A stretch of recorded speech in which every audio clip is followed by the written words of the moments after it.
Doctor Subhash Dongre यवतमाळहून आलो आहे.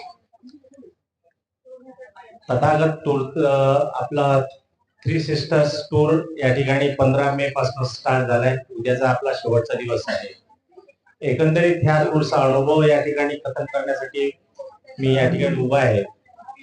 या आपल्या टूर मध्ये जवळपास 72 यात्री आहेत, प्रवासी आहेत आणि याच्यामध्ये 3 जनरेशनचे आपल्याला दिसत आहेत.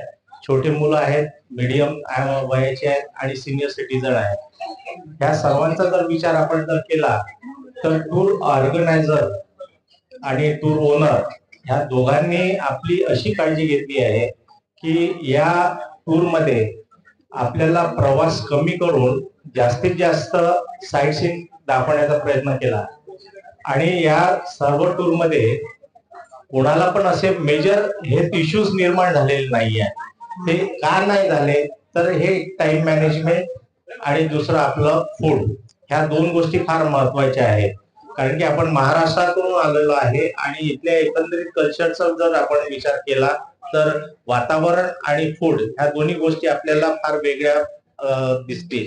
परंतु त्यांनी स्वतः सोबत कुक आणून आपल्याला महाराष्ट्रीयन जेवण उपलब्ध करून दिलं, ज्याच्यामुळे आपल्याला हेल्थ इश्यूज तयार झालेले नाहीये. दुसरी गोष्ट की थकवा पण आलेला नाहीये. मला वाटतं की असे फार थकलेले चेहरे दिसत नाही.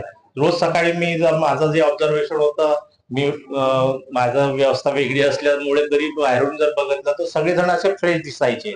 हा सगळ्यात महत्वाचा विषय आहे.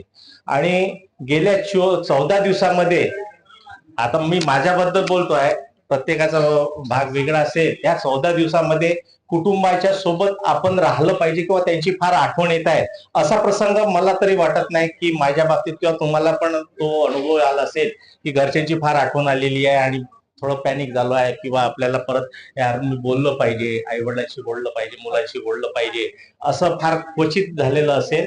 आणि ही सगळ्यात महत्वाची गोष्ट आहे की आपल्याला घरापासून दूर असताना आपल्या घरासारखं ह्या दोघांनी सांभाळलं. याच्याकरता मी राजाभाऊ मेश्राम आणि शैलेंद्र मेश्राम यांचे विशेष आभार मानतो आणि आपण सर्वांनी एकदा टाळ्या वाजून त्यांचा परत एक धन्यवाद आपण त्यांनी मानावे. धन्यवाद.